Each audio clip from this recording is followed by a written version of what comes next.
نوجوان بھی موجود ہیں اور کیمبرج کے پڑھے ہوئے نوجوان بھی موجود ہیں. ان سب کو اچھی طرح معلوم ہے کہ یہ جو زرخیز ترین خطہ ہے، اتنی زبانیں دنیا میں کسی ملک میں، کسی خطے میں نہیں بولی جاتی جتنی بر صغیر ہند و پاک میں بولی جاتی. اور پہلا سوال جو جستجو ساری زندگی مجھ کو رہی اس معجزے کا یہ ہے کہ اسلام عرب ملکوں سے نکل کر اور مشرق وسطیٰ سے نکل کر تقریباً 30، 35، 40 ملکوں تک گیا. یعنی یوں سمجھیے عرب کی زمینوں سے لے کر اور انڈونیشیا تک.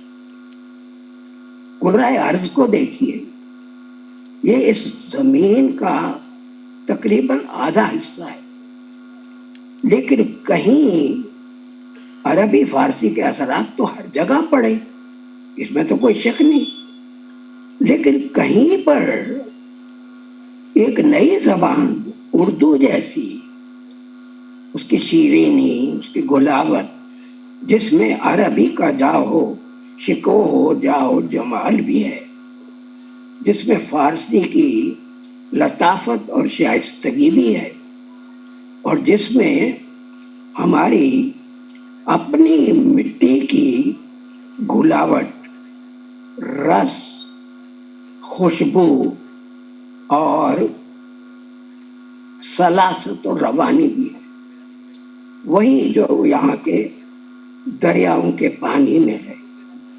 مجھے یاد آتا ہے داغ کا ایک بہت ہی مشہور پامال اور آپ سب کے ذہنوں میں وہ شعر ہے، اردو ہے جس کا نام ہم ہی جانتے ہیں داغ، سارے جہاں میں دھوم ہماری زباں کی ہے. لیکن اسی غزل کا جو مطلع ہے لوگ سرسری اس سے گزر جاتے ہیں. میں نے آج تک اردو کے کسی دانشور کو، اردو کی کسی علمی کتاب میں اس شعر کی داغ کے، اور میں حیران ہوں کہ یہ معجزاتی شعر داغ کی زبان سے ادا کس طرح ہوا. اسی طرح کے ایک دو سوال میں آپ سے پوچھوں گا جو اردو رازوں کا بستہ ہے میرے لیے، اور اس کے بارے میں 20 سوال پوچھے جا سکتے ہیں، لیکن آج یہی سوال صحیح، کیونکہ مجھے چند منٹ ہی آپ سے خطاب کرنا ہے.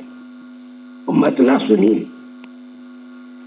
کعبے کی ہے ہوس، وہ تو ہے، ہونی بھی چاہیے.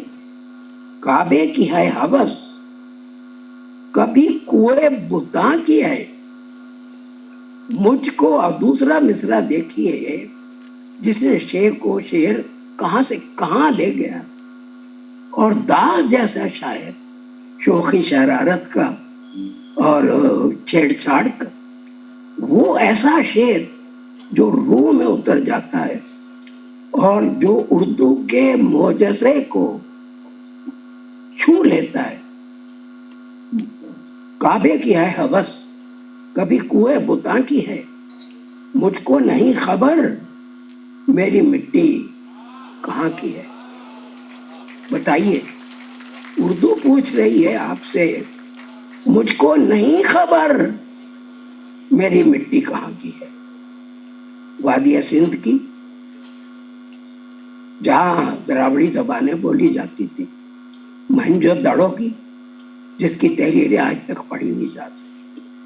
دراوڑی زبانیں تو چلی گئیں، وندھیاچل سے نیچے یا ٹکیل دی گئی، لیکن آپ کے پاس آج بھی ایک دراوڑی زبان بروی موجود ہے. اور تعجب ہوتا ہے کہ اردو میں جو دھرتی کی آوازیں، اپرنشوں کی، پراکرتوں کی، اور ہماری سرائکی میں تو انڈک زبان جو رگ وید لکھا گیا ہوگا سندھ کے کناروں پر، उस जमाने की इंडिक की को कुछ निशानियां सराइकी में आज तक मिल जाती है।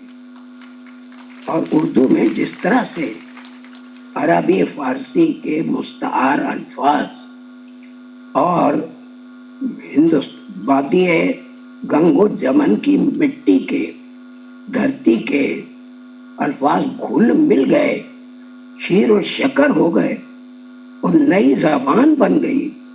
शुरू में मैंने इस मोजज़े का ये सवाल आपके सामने रखा था कि इस्लाम तकरीबन 40 मुल्कों में गया, लेकिन उर्दू जैसी ज़बान, जैसे इमारतों में इमारत ताजमहल है, और मेरे नज़दीक ज़बानों में ज़बान उर्दू है। ये ज़बान कहीं और ऐसी ज़बान नहीं बनी कुर्राए अर्ज़ पर जैसी ज़बान उर्दू है।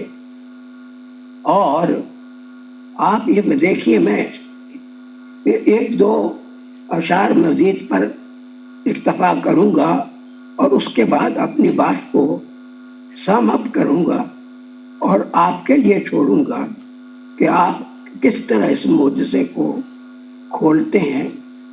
मिसाल के तौर पर मीर का शेर है, या अल्लामा इक़बाल का देखिए, मस्जिद खुर्तबा, सिलसिला रोज़ और शब, तारे हरीरे दो रंग, सिलसिला रोज़ और शब, नक्श गरे हादसात, सब फारसी की लड़ियां, लेकिन 4, 5, 6 लड़ियों के बाद तरकीब बंद है। उसमें मिसरा आता है, तुझको परखता है ये, मुझको परखता है ये।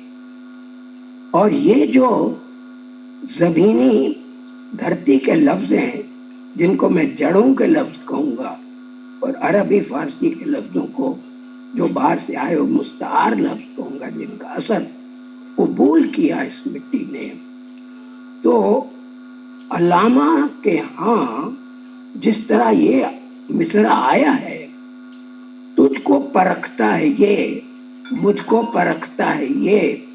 अब ये देखिए कि एक सेकंड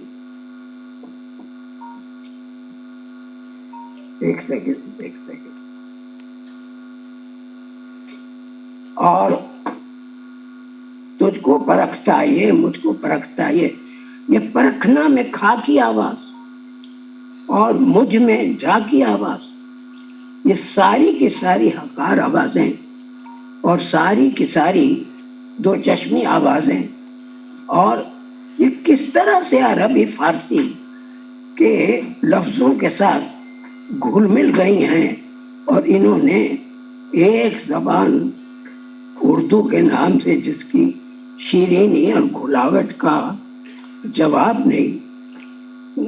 मैं फैज का एक शेर देखिए, मताहे लो कलम छिन गई। अब ये हकार आवाज छिन छा कहाँ से आ गई? ऐसी 14 आवाजें हैं। अरबी फारसी में ये आवाजें नहीं, ये आवाजें अपभ्रंशों और प्राकृतों से आई। लेकिन जो अरबी फारसी से आवाजें हमने ली वो संस्कृत में नहीं है और हिंदुस्तान की दूसरी किसी जबान में नहीं है। कमाल है कि हमने उर्दू ने 14 जमीनी आवाजों को अरबी और फारसी के साथ पेवस्त कर दिया, खपा दिया। ऐसा खपा दिया शीरो चकर कि ये पता ही नहीं चलता कि ये अरबी फारसी का लफ्ज है।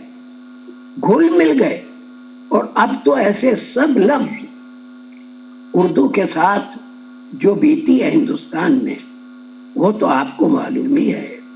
अब मैं अपने अख्ताम की तरफ बढ़ रहा हूँ। नारंग